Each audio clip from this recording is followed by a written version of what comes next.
Welcome and thank you for joining us. You're listening to the Beyond 50 radio program. I'm Daniel Davis. Today, in celebration of Mother's Day, we thought we would approach a wonderful topic, simply known as conscious child rearing. We're going to be talking today with Candia Sanders. She is author of the book Soul Rays. She's going to be talking about holistic care of your children as a conscious parent from their pre-birth to formative and young adult years.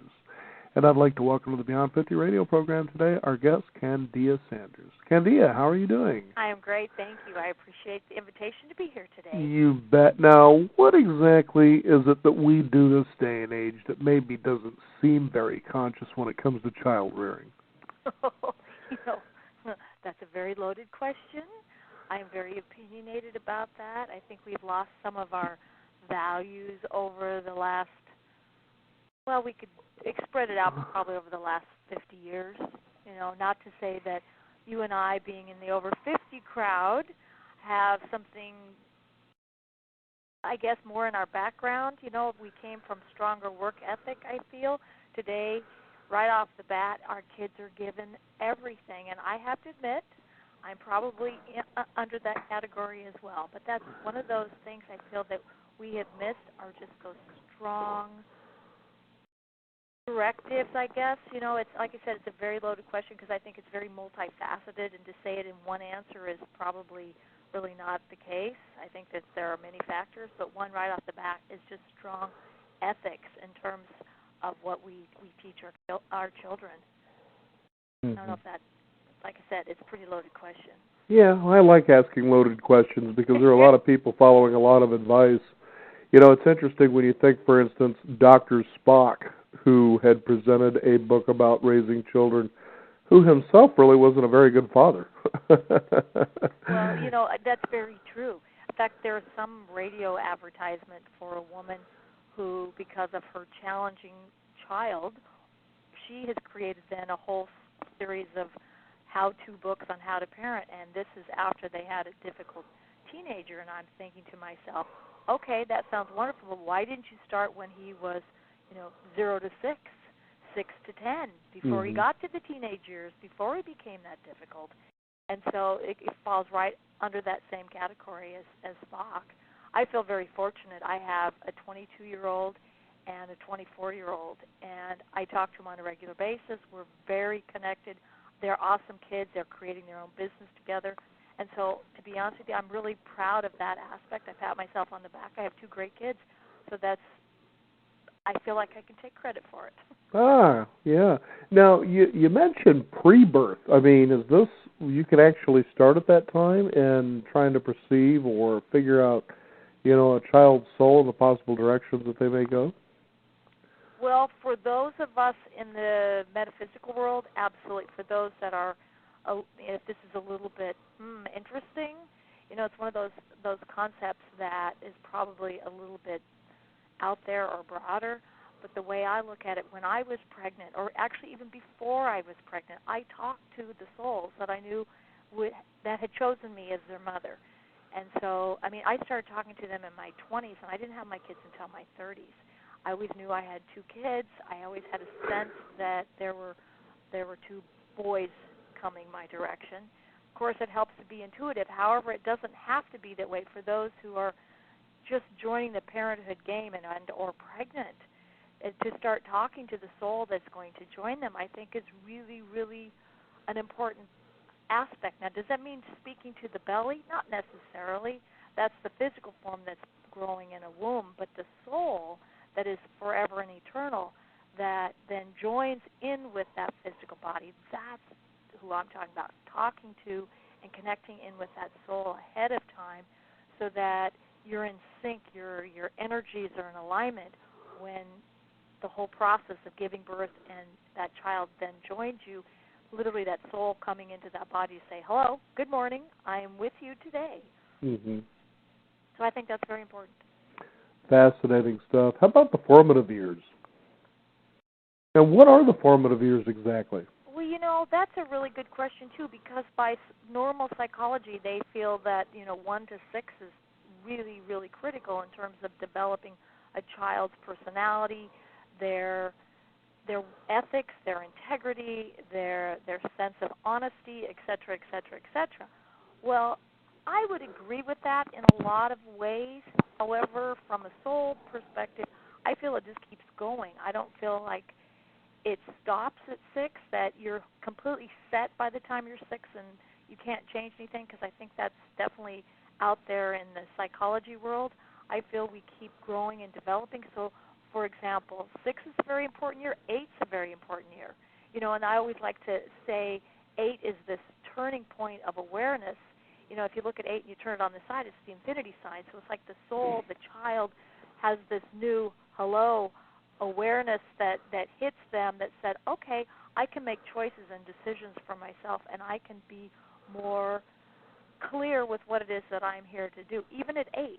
So if you start gearing that, so as a parent, from the time they're little to that turning point of 8, and then, of course, into the early teenage years, you have a great opportunity for setting the stage for, again, strong work ethic, good integrity, honesty, humor, a sense of self, a sense of self-confidence, self-esteem. So those years, I think, are very critical. And what does that mean? That means that, and this is where it gets really tough today, too, is that parents, if they get in there and cuddle their kids and love on them with clear, strong boundaries, then that sets the stage for, again, the youth to set in as in teenage years and then as an adult, because that's our goal. I think sometimes parents forget that your goal is to create happy, healthy, contributing adults.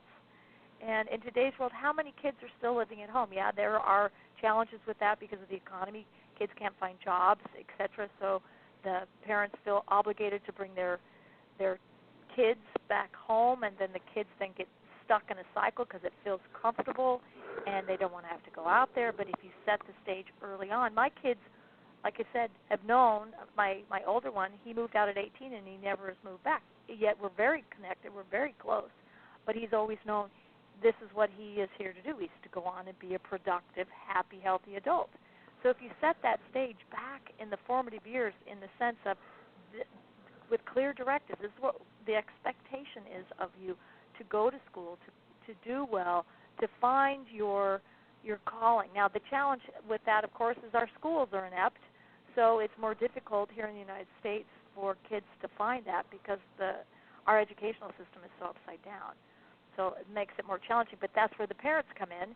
Parenting needs to be hands-on, direct, at the same time without being controlling. And that also, I see that a lot with people that come to me are very controlling parents. Mm-hmm. You know, and when you think about discipline, too, you see a lot of inconsistency there, and I think a lot of times that you have parents who confuse what discipline really is. They think of it as punishment, you know, that you reward or you punish a child for doing things, when in fact discipline really is a much different thing than that. I agree. In fact, years ago, it was one of these kind of turning points.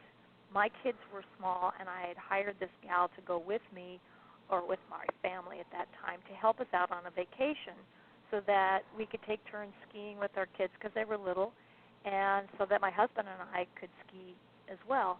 And I had this really great one-on-one time with her, and what was missing in the conversation, because I always ask everybody, you know, their life story, who they are, and what was missing in her childhood was that sense of discipline and expectation and boundaries. And so at that point, I had this fabulous idea. We need to talk to our kids. What would you do if you were our parent? What is missing? And the huge piece right off the bat was discipline. And so I subsequently gave that idea to a friend of mine who was a school teacher. She ran with the idea. She asked all the kids for a couple years and asked them questions. And what is it that you need? What is it that's missing from parenting? And the number one thing was discipline. In fact, I would highly recommend this book. It's called Discipline Me Right by Mary Simmons. She's got her master's in education. She's a school teacher up in the Seattle area. You can find the book on Amazon. It's a great book, and it speaks to that from the perspective of the child. or in this case, teenagers. They're still children at a certain level, right? They're becoming young adults. But they, in essence, put that out there that we need those boundaries. We need you to say no, because when you say no, we know you love us enough to say, no, you can't go taking off, at midnight with your buddies and pals. Right. We want you to stay home. Of course. And then, there are those times when they want to do particular things that may run into your schedule, and you say, no, we can't do that today because I need to do this. I remember as my children were growing up, sometimes my son would just show up, as his mom and I were divorced, but, I lived across town, not too far. I always made sure I stayed in the neighborhood, but, he'd show up sometimes. This was when he was in junior high school, and he went to school close by me, actually, and he'd show up with his bicycle, can you give me a ride home? And I was getting ready to go to work. I'm like, no, I can't do that. You're going to have to figure out you got here on your bicycle. You get yourself, back home. And so you didn't see a whole lot of that after a while, but there are some parents that just would dote on their children and they drop everything, and they just kind of turn into little monsters when they get into their teenage years. I watched a friend of mine who started dating a man whose 13-year-old daughter was just a monster, and I'm like, this is a battle you're not going to be able to win because he's allowing that to happen, and that's the problem there. So. Well, I've always contended that we don't have bad kids; we have poor parents. Right, exactly. And I've always said you can't say, all those let's save the children. Well, we need to create educational systems for the parents, and you don't have to go save the children. Mm-hmm. It starts, but then it's the cycle. It right. goes back and back and back to the parent, and then it goes back to the grandparent, the great. It's this perpetuating cycle. And if you're in a family, and we all have our patterns, get to that point where you are back to this consciousness, recognize the patterns that you have been brought up with, so that you can change them, so you don't repeat them with your own children. Mm-hmm. Whatever those patterns may be, whether it's abuse, whether it's lack of literally affection and love, I've seen that, to control, to doting and excess, to the habits of or the patterns of addictions that then get passed down to incest and sexual abuse. Mm-hmm. If we can stop the patterns, but it comes back to we have to be conscious. Have to wake up and say, I do that. God, that's just like my mother. I got to change this. I remember a scene in the movie The Big Chill where Glenn Close, her character, is talking with her daughter, and she gets off the phone and starts talking with her friend, and she says, sometimes I can't believe the things I hear myself saying. It's so true. It's really true. Mm-hmm. But I feel that the more we as individuals are of our actions, our own personal actions, then we can step up and be better parents. Stop the cycles, because we get so caught up in we've got to make a buck, we've got to work so we can put on the table, and of course the economy in general has not helped this, and then you've got parents that are working a couple of jobs, or both parents are working, so the kids get lost in the shuffle. And so if that's really where your lifestyle is, the more conscious you are with the minutes that you have with your kids, it can make a world of difference. Uh-huh. Now, what about keeping children grounded? That seems to be pretty an important aspect. What does that mean exactly, having them grounded? We're not talking about sending them off to their bedrooms or, different kind of grounding. Well, if we look at the electrical lines that feed our homes so we can have electricity and we can have television that works, whatever, those electricity lines come into the house. Well, we, in essence, are the same way. We are this electrical line. Well, those electricity lines would not work unless there was a copper wire going into the earth to ground it out. And that is the same for us. We are nothing but electrical systems. If we aren't grounded, in essence, to our home, the earth, then we short out, our nervous systems kick up, we can't think clearly, it impacts literally all the systems in the body, from the digestive system to the circulation, you name it. Sorry. And so because of that, if we teach our children how to stay grounded, it can change how they feel about themselves. It can help them think and be more clear. What happens is kids today are so connected in with, the games and their cell phones, their laptops, you name it. All that electrical energy starts disrupting the whole system. And there are some kids that are more sensitive and could really use an electromagnetic device. Go online and find the EMF devices to help with that electricity overload. But simple techniques are pennies in the pocket, and to teach children how to grow roots through their visualizations, through their feet, down into the ground to keep them grounded. You can see kids when they're not grounded, and adults too, for that matter, that are just kind of floaty and spacey, and you have to keep pulling them back down. My older son, as an example, I tease him as a little kid because when he was a little kid, he's going, "Oh, there you go, you're like my helium balloon again, honey. We got to get you regrounded." And then I teach him again. Again with anything, it's repeat. Those long roots, stay in there, and use the visualization that a plant couldn't grow its its branches and its leaves unless those roots were down and long into the ground, and we have to do the same thing. So we just visualization through example and through repetition to stay grounded, and then it totally helps offset all the electromagnetics that they get hammered with. And unless, again, a child is more sensitive and you have to get a little device to help with that. But the grounding alone can make a huge difference in how a child is able to respond and to think and to be normal. It's an easy thing. It's just something that a lot of parents don't know about, and the more they recognize and start teaching when the children are little, it'll change them for their entire life. Because, again, a lot of adults are not grounded either. It was interesting. Years ago, I was watching a documentary on Irvin Magic Johnson, and he said something that was really poignant about child raising, and his rules were real simple. He says the first thing children need is to be heard, and the other thing they want is they just want some of your time. If you can give them those two things, generally the rest of raising a child gets pretty easy. That's brilliant. I agree. It's about open communication and time. That's where back to conscious parenting is if parents are so overloaded themselves that they don't have time, that if when they are with that child, they are very conscious with their words, conscious with their thoughts and their actions, so that absolutely they give them, one, that time, but then they listen to what they have to say and not always control what they're going to do and tell them what they are thinking. I see that over and over again. Parents are always telling me how their kids are thinking, and then I ask the child, and the child goes, "What? It's a completely different story," because somebody needed to take that. I totally agree. That's brilliant. Very simple.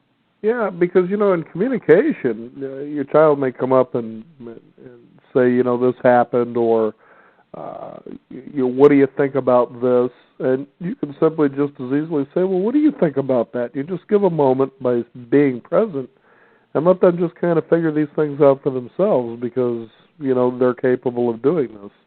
And then, as you said earlier, there are times we just have to say no.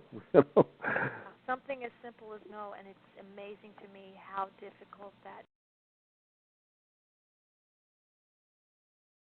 And especially in divorce, that happens so often is that you see the divorced dad syndrome. Dads are sometimes worse than moms because moms usually still take the brunt of time. This is just kind of an overall. Yes, there are dads that have their kids full time, but the majority goes to the mother. So that then the divorced dad says the yes all the time because he's trying to make up for the fact that they're no longer a complete unit. Their family dynamic has changed.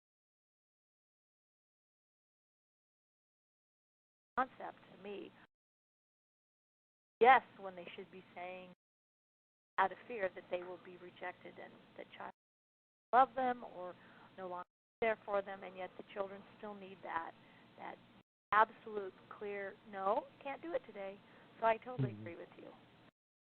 Yeah, and one of the other things, too, as you talk about boundaries is, for instance, I know in our case, their mother liked to raise them the way she was raised, to stay within the gated yard, you don't go in and play in the neighborhood. Whereas I was allowed to, as a child, to run free as long as I could hear my mother's voice at dinner time and show up at a reasonable time. And so I would let them go to a friend's house, but what I would do as a boundary is I'd say, sure, go ahead and go to their house. Where's that at? And I need you back here in 30 minutes. And what I was trying to show them not only was just boundaries, but time concepts. So you're allowed to do this, but there's a sense of responsibility behind this choice that you've made. And there was a night that my son was over at my house, and he went next door and was with a neighbor kid, and he was actually grounded to the house, but he was allowed to, play in the yard. But they allowed him to come over to carve pumpkins. And so my son wanted to go down to the high school because it was a football game and just kind of, mull around with the friends and so forth. And this kid, because he was grounded, decides to ask me if it's okay if he goes, with him. And I said, well, you do know what your rules are, and I'm not your parent. So whatever choice you make on your own. And he decided to go.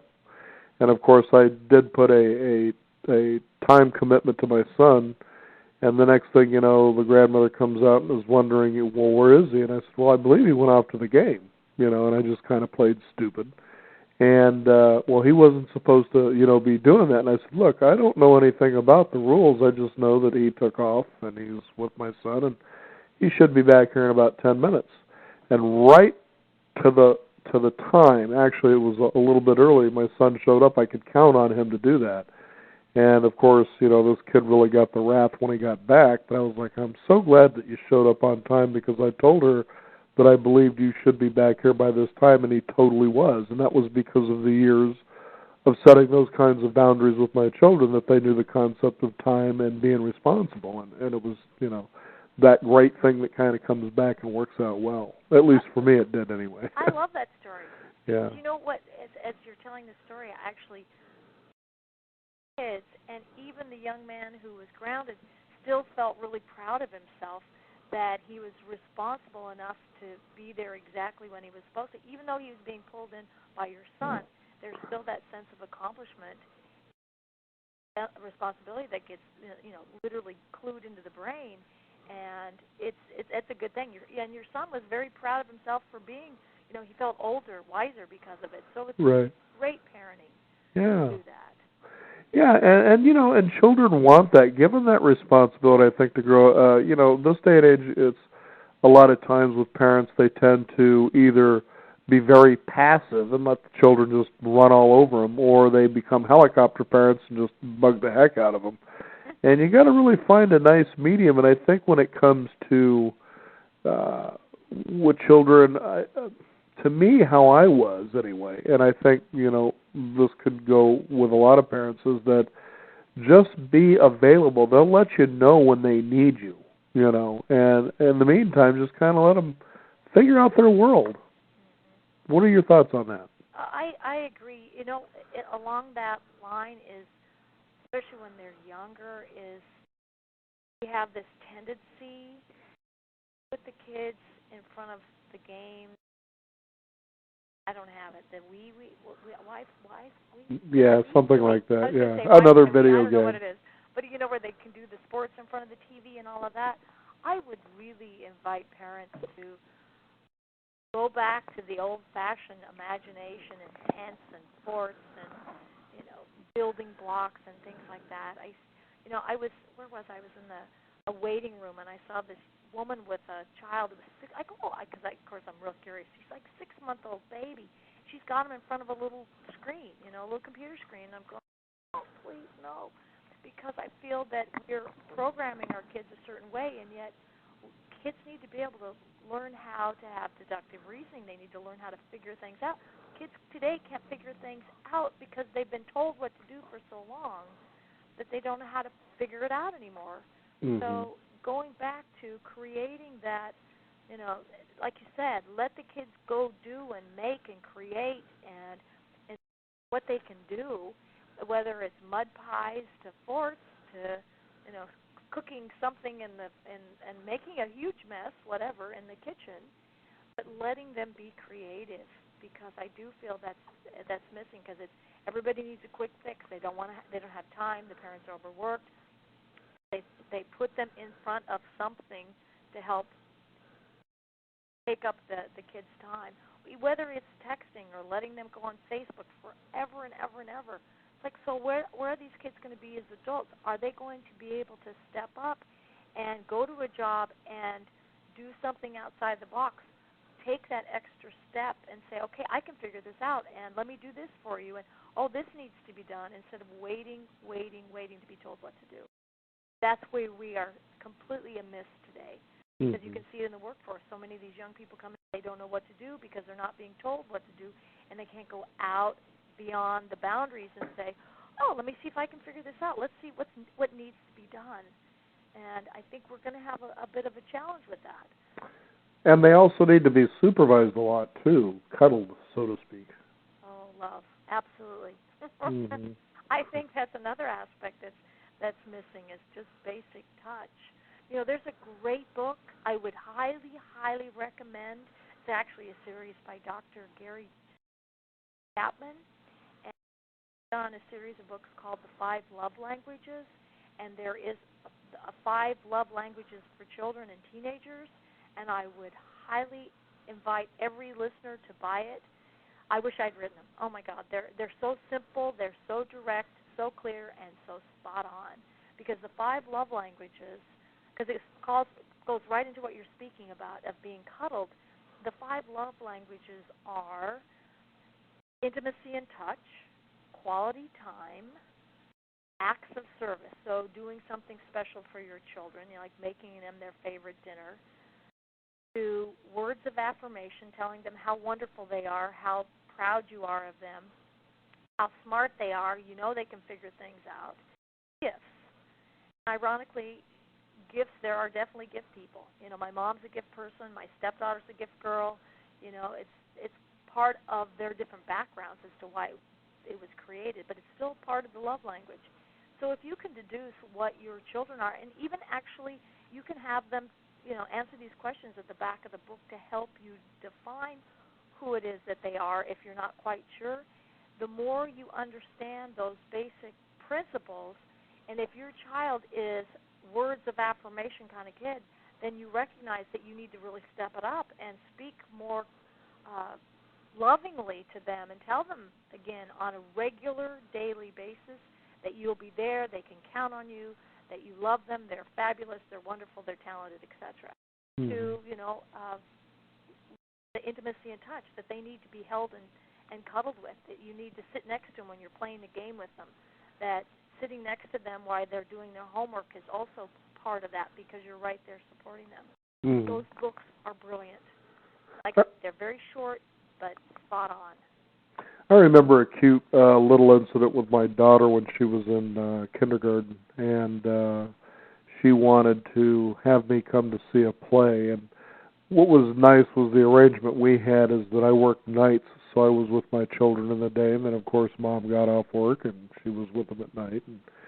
And she didn't like or ever go to any of the school functions, but I always made it a point to be sure that I could go to a lot of those things that they wanted to go to, because I felt that the functions outside of school are just as important, if not more important, than school itself, because it gets them to enjoy school outside of the classroom.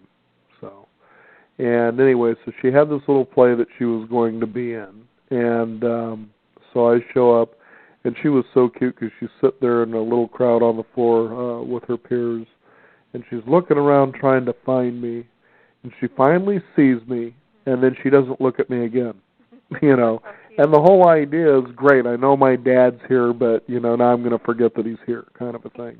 That's so cute. Yeah, and it was, and you knew it was just because it was important to be there for him. Now, what was funny or really interesting is years later, I think she was around the 3rd or 4th grade, I had told her that I was going to come pick her up from school, and I was going to take her out for her birthday to a restaurant for lunch. And I almost flaked out on that.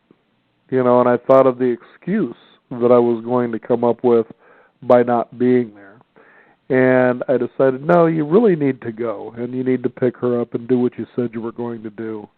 And I was so glad that I did, because in the classroom, they had a telephone, of course, where the office could buzz in. And she says, each time I kept hearing that phone ring, I kept thinking it was you. Could you imagine if I hadn't showed up? The devastation that would have caused, And I was just really glad that I followed through on that one thing. So. Well, and I want to compliment you that you were so aware because of your childhood or noticing it with other parents or other kids, because I think it's important at any age not to be telling stories on my ex-husband, but he's done that a couple of times to my kids in college and shortly thereafter. It's not just when they're little, and would say he would do something and then at the last minute would flake out and flake out and flake out. So now both of my kids don't depend on him because he doesn't always come through. He tells them, and in his defense, he truly means what he says at the moment. Mm-hmm. He does. I know that about him. He's not a liar. He's not one. He just gets involved and becomes very self-absorbed with what needs to be done at hand for work. And so the kids then end up in the back barrel. But the long-term impact on that has been substantial. So the fact that you were there for her, she'll never forget that. She will never forget that moment. Mm-hmm. So kudos to you, because that sits in her heart. You can go back to probably times in your own childhood when your parents were there or didn't come. So in our generation, though, it wasn't as expected. When I was going to school, I was on a bunch of different, sports teams and whatever, and of my parents maybe came all about games, but it didn't matter. It wasn't like it was made or broke the event or me or my feelings about them, So it's all in, I think, the expectations of the family itself and how you set it up. And was there, you said you'd be there, and that's the kicker. Well, I also learned from her at an early age, her early age, that is, unless you actually plan on doing something, don't say that you're going to do it. And if you say that you're going to do it, or you even hint that there's a possibility that you're going to do it, you've just made a promise. That's right. Exactly. Even though you didn't promise anything, you said, oh, I said I might. No, you promised. Oh, okay. So I started realizing I was actually being schooled here by my young daughter to basically either you just do it or you keep or keep your mouth shut. That's just all there is to it. So. You know what? It's really good advice. Mm-hmm. It really is, and it's very clear from a child's perspective, and what I love is that even though how old was she when you told that, or she kind of helped you, tell you that, you still remember it. Right. Fascinating topic. Candia, do you have a website for our listeners out there to find out more about you and your work? Absolutely. It's just my name, which is book.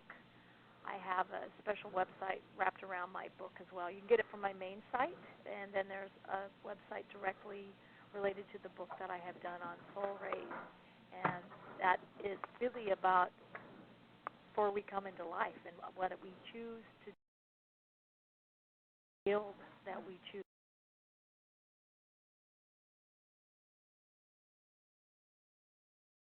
Well, Candia, thank you so much for joining us here on the program. What a pleasure. Well, thank you. This has been really fun, and I have to tell you, kids are my favorite subject. My greatest job in my life has been being so blessed that I have such great kids. But again, I'm not afraid to be proud of the job that I've done. But also I have to give kudos to my parents and to my grandparents. Right. For setting up this list. So I appreciate you, having me on to talk about, like I said, one of my favorite. I think it is for a lot of people. and happy Mother's Day to all the mothers and grandmothers. Happy Mother's Day, absolutely. Mothers. And happy Mother's Day to you, too, as well. Thank you so much for being on the program today. Thank you, Daniel. I appreciate your time, and you have a great weekend. You too. We want to thank you, the listeners out there, for tuning in. To find out more about us, just go to beyond50radio.com. That is the number 50. We do have a free weekly news update that you can sign up for as well. Thank you again for joining us. This is the Beyond 50 radio program. I'm Daniel Davis, and remember, live your day past halfway.